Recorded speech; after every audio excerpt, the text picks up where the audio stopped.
ছাত্র জনতা জনগণ এই ইলিশ পাঠানোর ট্রাকগুলোকে সীমান্ত পাড়ি দিতে দেব না। এই বাংলাদেশ পরিচালনা করাটা অনেক কঠিন, অনেক কষ্টকর, এবং এই উপদেষ্টা পরিষদে অনেকেই রয়েছে যারা এখনো ভারতের প্রতি প্রেম দেখায়, প্রীতি দেখায়। আমরা সে সকল উপদেষ্টাকে বলতে চাই, এই বাংলাদেশে এই শহীদদের রক্তের উপরে দাঁড়িয়ে কেউ যদি ভারতের প্রতি প্রীতি কিংবা প্রেম দেখানোর চেষ্টা করেন, আমরা আপনাদের এই গদি পিছন থেকে টেনে হিচড়ে নামাতে 1 সেকেন্ড কাল বিলম্ব করব না। কিছুদিন আগে আসিফ নজরুল সাহেব আওয়ামী লীগকে বাংলাদেশের ইতিহাস ঐতিহ্যের দল হিসেবে ঘোষণা দিয়েছিলেন। আরেক উপদেষ্টা আওয়ামী লীগকে বাংলাদেশে পুনঃপ্রতিষ্ঠা করার জন্য উঠে পড়ে লেগেছিলেন। আমরা তাদেরকে বলতে চাই, যদি এতই আওয়ামী প্রেম থাকে তাহলে হাসিনার শ্বশুর বাড়ি দিল্লি থেকে এই প্রেম দেখান। বাংলাদেশের মাটিতে বসে ভারতের প্রতি দরদ প্রেম দেখানোর কোন সুযোগ নেই। প্রিয় বন্ধুগণ, ইতিমধ্যেই দেখেছেন আমাদের সরকার প্রধান আমেরিকায় গেছেন। আমেরিকায় গিয়ে বিশ্ব নেতারা সেখানে একটা হুলস্থুল কাণ্ড ঘটিয়ে দিয়েছে।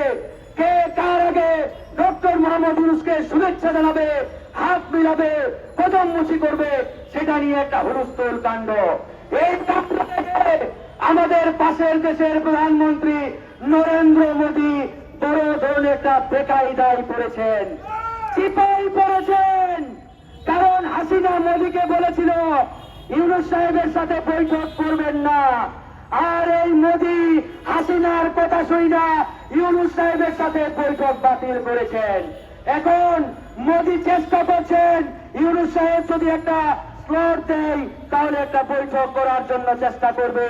ইউনূস সাহেব বলেছেন, মোদী ভাই দাদা আমার সময় নেই তোমার সাথে বৈঠক করার, কারণ মার্কিন প্রেসিডেন্ট ইউরোপের দেশের বড় বড় বাগা বাগান নেতারা ওয়েটিং লিস্টে আছে, তুমি আপাতত দেশে ফিরে যাও। এই হচ্ছে অবস্থা।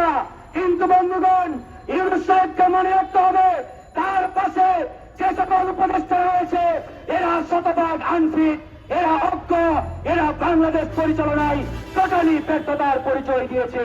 তাই আমরা বলতে চাই, রাজনৈতিক ভাবে অভিজ্ঞ আরো 25 জন মানুষ নিয়ে এই উপদেষ্টা পরিষদকে 50 সদস্যে উন্নীত করতে হবে। আমরা যারা দীর্ঘদিন ফ্যাসিবাদ বিরোধী লড়াই করেছি, এই ফ্যাসিবাদের সময়ে নির্যাতিত হয়েছি, নিপীড়িত হয়েছি, আমাদের মধ্য থেকে আরো 25 জন মানুষ নিয়ে এই উপদেষ্টা পরিষদ বর্ধিত করার জোর দাবি জানাচ্ছি। একই সাথে বলতে চাই, শেষ কথা, চূড়ান্ত কথা, ভারতে কোনো ইলিশ যাবে না। ভারতে যদি ইলিশ পাঠানোর চেষ্টা করে আমরা ছাত্র জনতা জনগণ এই ইলিশ পাঠানোর ট্রাকগুলোকে সীমান্ত পাড়ি দিতে দেব না, দেব না, দেব না। আপনি প্রস্তুত? আমরা প্রস্তুত আছি ইনশাআল্লাহ।